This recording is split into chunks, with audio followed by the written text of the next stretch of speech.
নমস্কার, দেখছেন কলকাতা টিভি। আপনাদের সঙ্গে আমি ঋষিকেশ। শুরু করছি সংবাদ সারাদিন এবং শুরুতে যে খবরের দিকে নজর রাখবো। হাথরাসে ধর্মীয় স্থানে পদপিষ্ট হয়ে মৃত্যু, অন্তত 30 জন তাদের মৃত্যু হয়েছে বলে জানা যাচ্ছে। মৃতদের মধ্যে অন্তত 25 জন মহিলা এবং 2 জন শিশু রয়েছে বলে জানা যাচ্ছে। উত্তরপ্রদেশে একটি হাসপাতালে চিকিৎসাধীন রয়েছেন আহতরা। হাথরাসে ধর্মীয় স্থানে পদপিষ্ট হওয়ার ঘটনা, এই ঘটনায় অন্তত 30 জনের মৃত্যু হয়েছে বলে জানা যাচ্ছে, যার মধ্যে 25 জন মহিলা রয়েছেন, 2 জন শিশু রয়েছে বলে জানা যাচ্ছে। উত্তরপ্রদেশের একটি হাসপাতালে আহতরা ভর্তি। হাথরাসের ধর্মীয় স্থানে পদপিষ্ট হওয়ার ঘটনা ঘটেছে। এই ঘটনায় 30 জনের মৃত্যু হয়েছে বলে জানা যাচ্ছে। কমপক্ষে 30 জনের মৃত্যু হয়েছে, অন্তত 25 জন মহিলা, যার মধ্যে রয়েছেন 2 জন শিশুও রয়েছে। উত্তরপ্রদেশের একটি হাসপাতালে ভর্তি রয়েছে আহতরা। আহতদেরকে হাসপাতালে নিয়ে যাওয়ার ছবি আপনারা দেখতে পাচ্ছেন, যে ছবি আপনাদের দেখাচ্ছি এই মুহূর্তে। হাথরাসে ধর্মীয় স্থানে পদপিষ্ট হয়ে যাওয়ার ঘটনা, অন্তত 30 জনের মৃত্যু হয়েছে, যার মধ্যে 25 জন মহিলা রয়েছেন, 2টো শিশু রয়েছে বলে জানা যাচ্ছে। प्रतिनिधि मनीष तिवारी रोचन हमारे संगे टेलीफोन। मनीष जी, कैसे हुआ ये हादसा, क्या जानकारी मिल रहा है आपको? जी बिल्कुल, जिस प्रकार से देखा जाए उत्तर प्रदेश के हाथरस का ये मामला है, जहां पर शिव भोले बाबा का जो है सत्संग चल रहा था और सत्संग में जो है काफी संख्या में लोग वहां पर एक सत्संग में एकत्रित हुए थे, जिसमें छोटे छोटे बच्चे और महिलाओं की संख्या सबसे ज्यादा थी।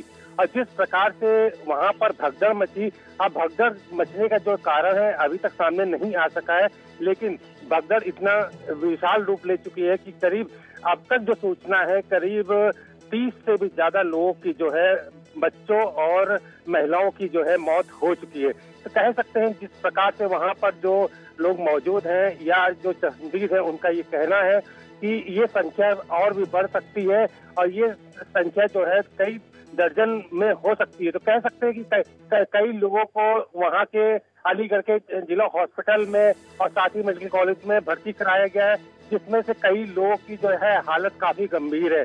अब जिस प्रकार से उत्तर प्रदेश के मुख्यमंत्री ने इसका संज्ञान लेते हुए यहाँ के जो डीजीपी हैं, प्रमुख सचिव हैं, सभी को यहाँ से रवाना कर दिया गया है। इसमें टीम गठित कर दी गई है, जांच करने की बात की जा रही है। लेकिन जिस प्रकार से अगर इसमें देखा जाए तो सबसे बड़ी लापरवाही अलीगढ़ और साथ में हाथरस के प्रशासन की देखने को मिल रही है, क्योंकि जिस प्रकार से हजारों की संख्या में लोग एकत्रित हो रहे थे, वहां पर अगर प्रशासन के द्वारा जो है सुविधाएं दी गई होती, उनकी सुरक्षा के लिए जो है जो पुलिसकर्मी या जो नियम कानून होते हैं वो काफी अनदेखे साबित होते हुए नजर आ रहे हैं।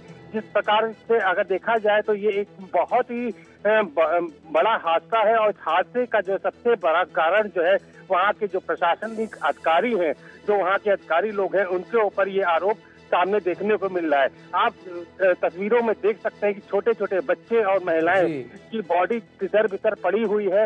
वहां पर उनकी देखरेख और उन पर ध्यान देने के लिए जो है काफी समय का वक्त लगा, एम्बुलेंस पहुंचने का बहुत समय लगा। जिस प्रकार से कि इन लापरवाहियों की वजह से, कई प्रशासन लापरवाहियों की वजह से ये हादसा देखने को मिला है। जी मनीष जी, योगी आदित्यनाथ का कोई बयान अभी तक आया है क्या? जी, योगी आदित्यनाथ ने अभी तक मीडिया के सामने मुखातिब नहीं हुए, लेकिन उनके द्वारा जो है अपने जो यहाँ उनके मुख्य सचिव हैं और साथ ही यहाँ के जो डीजीपी हैं, उनको जो है यहाँ से रवाना कर दिया गया है। लखनऊ से वो हाथरस पहुँच रहे हैं और साथ ही अलीगढ़ के जो प्रशासनिक अधिकारी हैं वहाँ के, तो उनको हाथरस भेजा गया है टीम गठित करके। ये उनके द्वारा जो है ट्वीट करके और ये जानकारी जो है मीडिया को दी गई है कि पूरी मामले की जांच जो है उनके द्वारा बैठाई गई है।